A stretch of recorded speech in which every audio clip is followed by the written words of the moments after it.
students. Today we are going to study the next part of the organization structure, that is called the divisional organizational structure. In the previous class we have studied about the functional organizational structure, which is divided based on the different functions or the activities that is performed, and in today's class we are going to study what is a divisional organizational structure. So divisional organizational structure means that the entire organization is divided based on the different products that they are producing. See, for example, a company is producing 4 products, then or 4 types of products. Okay, so like maybe see like the product companies are producing some like textile products, maybe there some like grocery type of items are there, some like cars are there, or different type of products if a company is producing. Then based on that category of products that they are producing, they will be divided into different divisions. Okay, so the first they will be divided based on the divisions. Then after that there may be inside the division there will be again the different functions will be there, like purchase department, production department, sales department, or finance department. All this will be there in the within the divisions itself. Like imagine that if one company is there that is producing like cosmetic items are there, textile items are there, and grocery items are there. So different type of products that the company is producing. So if in the textile department, textile division, they will have again the subdivisions will be there, but the main division will be based on the production, the products that they are making. Okay, so this is about the divisional organizational structure. Okay, and this is very much important, another important type of function. And now let us discuss what are the advantages of this divisional organizational structure. So the first advantage of this one is that the development of the divisional heads. Okay, so the divisional heads will be able to bring up good talents will be there. See, like one person, so he will be the head of one division, so he will be handling all the activities related to that products. So like if he is in charge of like cosmetic products and the purchase of raw materials for that, the production of those things, sale of those things, marketing, all the functions related to the product will be handled by the same person. So he will be becoming an expert of this particular product, or he will be doing different kind of activities, and he will be developed. So the departmental head, if he is promoted to the general manager, then he will be able to handle all the functions, because already he is dealing with every type of activities that they. But in the previous one we studied that like it is a functional organizational structure is there. So one person will be head of a production department. So he knows only what is happening in the production area, and he does not have any idea about what is happening in the sales. If he becomes the general manager, then it will be difficult for him to handle the other departments. His own departments he will be very much easy to handle, but other departments it will be difficult to handle. But in this case there is no any problem, because he is already handling all the type of functions, and when he has to handle the next department also, or even if he is becoming the general manager, he will be able to perform it in the nice way. Okay, so there is no any kind of confusions. The next one is that divisional results can be assessed. Okay, so the next benefit of this one, or advantage of the divisional organization structure, is that the divisional results can be assessed. Okay, so if like one particular product, if the product is like imagine that one company is producing soaps, one product is soap, one product is like dishwash is there, and hand wash is there. 3 products if a company is producing. So it is divided based on the 3. Almost all the similar products are there. So then also these 3 products are divided. So the company can understand how much profit the first division is making, how much profit the other division is making, and how much profit the other third division is making, or how much output is there, or how much variation is there, how much profit is there, how many number of products are manufactured, how much, all the type of things related to the production of that particular department can be assessed. and if the company is going in a failure, then they can understand that which product is a failure and which product is running good. So if the company wants to get rid of a loss, then they just have to stop producing one product which is having very low sale or a low profit. Okay, it is very much easy, not necessary to close the entire company, but just they have to stop producing one product. So if that product is not creating much amount of profit, then they can just leave that product and continue with the other product which is making good profits. Okay, so this is the another benefit of the divisional organizational structure. Then next one, next feature or advantage of a divisional organization structure is that quick decision making. Okay, so for all the activities related to one particular product is grouped into one particular department. So any decisions that they have to make can be easily taken. There is no need of discussing with that. Like if a company is like production department wants to increase the production or raw material, so purchase department is unable to get the raw material that they are already purchasing. So if they have to make another decision regarding the whether they can purchase the other quality raw material or not. So for that they have to first make a request to the production department, then they have to give sanction, then only they will be able to purchase it. So this type of problem will be faced in the functional organization structure. But in this one there is no any kind of issues like that. Okay, so because all the type of issues are handled by the same department itself. So like one like production department and purchase department is working under one department, one division.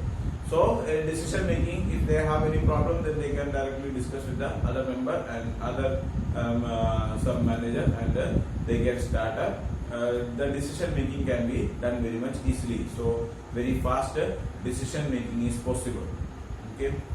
Then next one is easy expansion. If the company wants to expand, then it is very much easy, because like if imagine that if a company already like Tata like company is there, so already they are dealing with a steel product and trucks are there, cars are there, or any other this one is there. So if they want to expand, start a new product, then it is not going to affect the, so they can just add one more division, that's all. So like if they are going to like start producing laptops or mobile phones, electronic products, if they want to start producing, then what they have to do is that they just have to add one more division, that's all. So already existing divisions is not going to affect it. They are running, like car division is there, so they are running like that. The truck division is there, so that will be running smoothly, there is no any issue there. And another one more division can be added, so that the functions will be going very much easily. So the expansion, in case of expansion, it is very much good. So there is no, it is not going to affect the existing departments or existing divisions. The new divisions can be added, or one division can be closed also. So like if they want to close one division and make another division, then also it is not going to affect the other divisions. Okay, so that is very much easier. So these are the advantages of the divisional organizational structure. Then next we have to study is the disadvantages or the problems that is faced by the divisional organizational structures. Okay, so the first problem or first disadvantage is that the conflict between the divisional heads or different divisions. Okay, so each divisions, they want to try to become that we are the best in the organization, or one division they will be trying to fight between the other departments, other divisions, and they want to show that we are the best. So this will create a conflicts or fight between the different divisions. Okay, so there are so many divisions are there, so the one department may be fighting with the other department, and they will be having there may not be a good relationship with the other departments. So this will be there is a chance that they will be going away from the organizational objectives, and they will be trying to achieve the divisional objectives only. Okay. Then next, one of the main disadvantage of this one is that duplicacy of the functions. Okay. So in a organizational functional organization, like a production department one is there, purchase department one, and sales department is there, finance department. All this department, only one departments are. But in this one, we can say like if one company is having 3 divisions, for 3 divisions, each separate divisions functions should be there. Like a purchase department should be there for first, like ABC. Imagine that you are having ABC, 3 divisions are there. For A is dealing with the cosmetic products, and B is dealing with the textile products, and C is dealing with maybe cars or any type of products. Okay, so for A, there should be purchase department should be there, production department should be there, marketing department should be there, sales department should be there, finance department. Everything should be there under A. Then under B also all these functions should be there, and under C also all these functions should be there. So there is a duplicacy of the same functions. Okay. So what happens is that there is a purchase department in A division, there is a purchase manager in a B division, and there is a purchase manager in a C division also. So there all the managers has to be paid. So if a functional organization is there, then for only one purchase department or purchase manager will be there, only one production manager will be there. So you understand? So there will be 5 main managers. Okay, and if 5 main managers are there in divisional structure, there will be 15 main managers. Like a purchase manager will be there, sales manager will be there, finance manager will be there. So this will be the same type of managers will be there in the other department also. Okay, so this will create a kind of a duplicacy of the functions, and it will create a huge cost. And they need to have also, see, like different departments will have different like equipments also should be there, machinery should be there, other type of products and resources should be there, and they have to use these resources.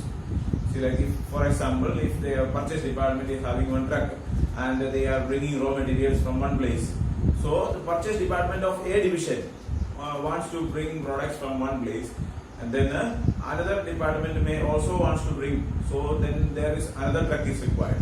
Okay, so the same truck may be bringing products from another area, so this may not be used. Another truck has to be used for another division. Okay, so extra cost will be there. There will be so much amount of additional cost may be there. So if only all the divisions are grouped together and only in one truck, everything can be brought and the cost will be reduced. But in this one, the extra additional cost may be occurring. Okay. Then next one is called a selfish attitude. Okay, so the divisional managers will become selfish, or the members of one particular department will become selfish, and they feel that we are the best in the entire organization, and we don't want to mingle with other departments, or we don't want to share our ideas or our products with them, or our resources with other departments. So such type of a feeling may be getting created. So this selfishness may be developed in the minds of the managers who are working.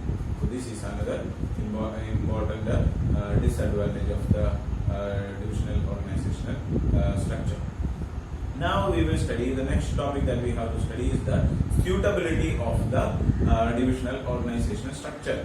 So where it can be used or where it is more suitable. Okay. So the first suitability is that when the organization is producing many number of products, multiple products, when the organization is producing large number of products. Okay, so then only this is very much suitable. So if many products are manufactured, different products are manufactured by one company, then it is difficult to handle different products. So it is divided into divisions so that it can be easily handled. Okay, so one particular all the activities related to one particular product will be grouped under one division, another product will be grouped under another division, so there will not be any confusion, there will not be any mixing up of the products, or this type of issues will not be there, so that this will go smoothly. The second main suitability is that where the organization is using different type of technologies and innovations and so on. Those different type of technologies are used for manufacturing the products. So like different machines are there, different technologies are used. Then such type of companies are there. Then it is suitable that they use the divisional departments. So one product may be produced by using one type of technology, another product may be used by producing another technology. So if all the things are grouped together, then there is a chance that there is a confusion. So one department, one technology will be there, and they will be using that in another department, another type of functions will be there. So that will be going on smoothly without any conflict. Okay. Then next suitability is that where the organization size of the organization is too large. When there is a very big organization is there, then divisional structure is very much easy. Okay. So like one production department, if a functional department is used in a very large company, then one particular manager has to deal with a lot amount of activities, and he will not be able to handle all these type of situations. So when the size of the organization is too large or very large, then the divisional organization structure can be more suitable. Okay, so these are the different points that we have to study. So we studied about what is divisional organization structure, we studied the advantage of that, and we studied the disadvantages as well as the suitability of the divisional organization structure. Okay, thank you so much.